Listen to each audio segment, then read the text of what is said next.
Assalamualaikum warahmatullahi wabarakatuh. Perkenalkan, nama saya Sahanur Hanifah, NIM 190321110046 dari kelas A, Prodi Agribisnis, Fakultas Pertanian, Universitas Trunojoyo, Madura. Dalam video kali ini, saya akan membahas mengenai analisis kelayakan usaha tempe Ibu Kasih untuk memenuhi tugas mata kuliah studi kelayakan bisnis. Dalam video kali ini terdapat 8 pokok bahasan. Yang pertama, profil usaha, yang kedua, aspek teknis, yang ketiga, aspek pasar dan pemasaran, yang keempat, aspek manajemen dan organisasi, yang kelima, aspek lingkungan, yang keenam, aspek finansial, yang ketujuh, aspek hukum, dan yang kedelapan adalah aspek sosial, ekonomi, dan budaya. Yang pertama yaitu profil usaha. Usaha tempe Ibu Kasih merupakan salah satu usaha mikro yang memproduksi tempe kedelai yang terletak di RT 1 RW 1, Dusun Besuki, Desa Besuki, Kecamatan Samit, Kabupaten Ponorogo. Usaha ini sudah berdiri sejak tahun 2019 sampai sekarang. Yang kedua yaitu aspek teknis. Dalam mendirikan sebuah usaha tempe Ibu Kasih ini mempertimbangkan beberapa hal, antara lain, yang pertama adalah lokasi usaha. Usaha tempe Ibu Kasih ini terletak di RT 1 RW 1 Dusun Besuki, Desa Besuki, Kecamatan Sambit, Kabupaten Ponorogo. Lokasi yang digunakan oleh usaha tempe Ibu Kasih ini tentunya memiliki pertimbangan dalam mendirikannya. Antara lain, halaman yang cukup luas, akses menuju lokasi usaha yang cukup mudah, akses transportasi yang mudah untuk keluar masuk ke dalam lokasi usaha yang strategis, tenaga kerja yang mudah ditemukan, dan memiliki jarak yang dekat dengan pasar. Yang kedua yaitu bahan baku. Bahan baku yang digunakan dalam produksi tempe Ibu Kasih ini adalah kedelai. Usaha ini menggunakan kedelai lokal yang mana pemilik usaha memperoleh kedelai dengan membeli dari tetangga sekitar maupun pedagang desa. Pemilik usaha dalam setiap minggunya mendatangkan kedelai sebanyak 84 kg. Yang ketiga yaitu luas produksi. Usaha tempe Ibu Kasih ini dalam setiap kali produksi membutuhkan kedelai sebanyak 12 kg per hari.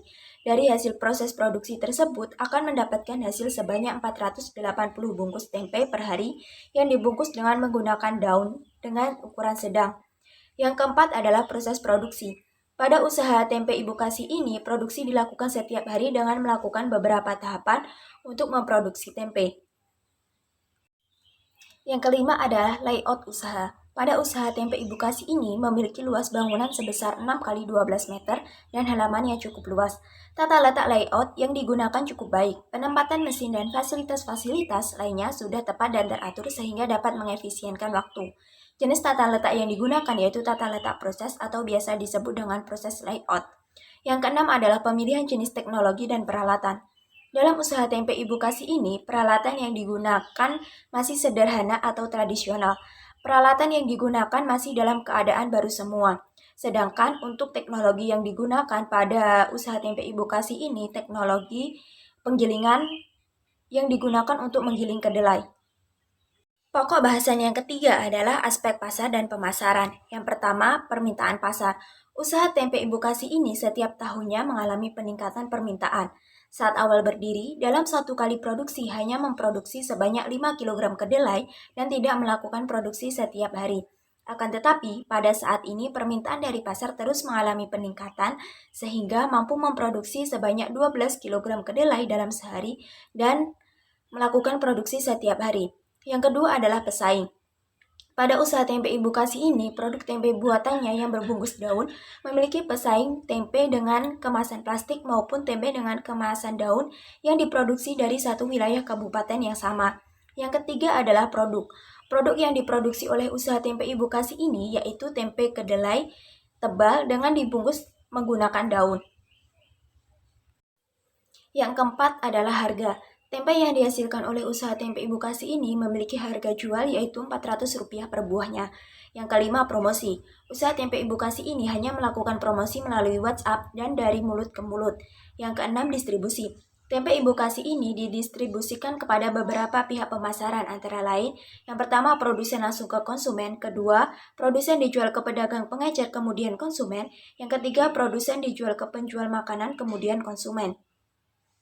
Pokok bahasan yang keempat adalah aspek Manajemen dan organisasi. Pertama, struktur organisasi. Struktur organisasi yang ada pada usaha tempe ibu kasih ini bersifat non-formal dan belum mempunyai struktur organisasi.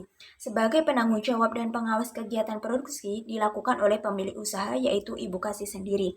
Yang kedua adalah kualifikasi dan jumlah tenaga kerja.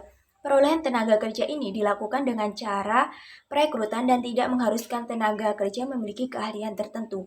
Jumlah tenaga kerja 1 orang luar keluarga dan 3 orang dalam keluarga.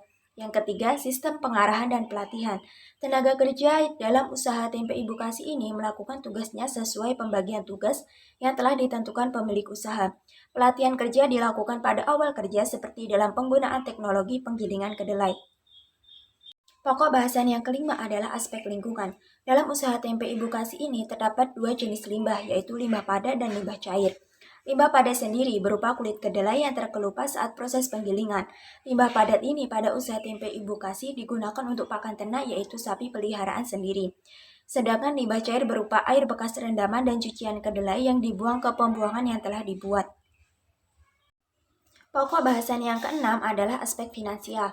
Yang pertama, NPV. Nilai NPV dengan tingkat suku bunga 8% yaitu sebesar Rp3.656.042. Karena nilai NPV lebih dari 0, maka usaha ini layak dijalankan. Yang kedua, IRR. Nilai IRR yaitu 67%. Dikarenakan nilai IRR lebih besar dari tingkat suku bunga, maka usaha ini layak untuk dijalankan. Yang ketiga yaitu net BC.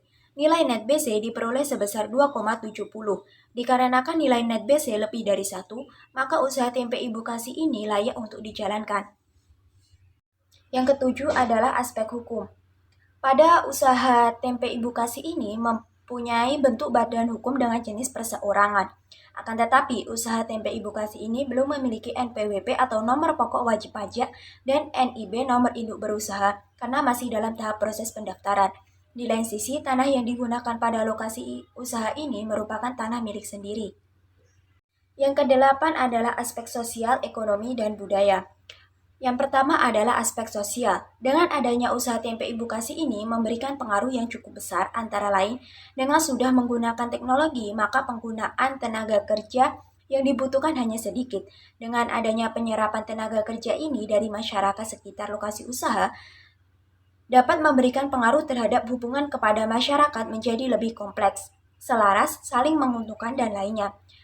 Dengan adanya usaha tempe ibu kasih ini dapat terjadi hubungan kerjasama dengan berbagai pihak, misalnya pihak pedagang pengecer. Yang kedua adalah aspek ekonomi sendiri.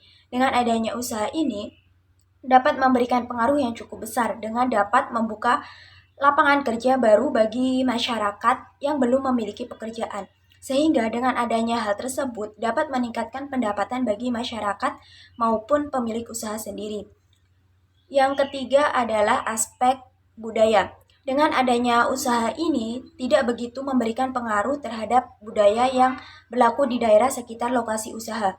Pada usaha ini, dalam proses pengemasan masih tetap melestarikan budaya yaitu dengan masih mengemas tempe menggunakan daun. Sekian video dari saya, akhirnya wassalamualaikum warahmatullahi wabarakatuh.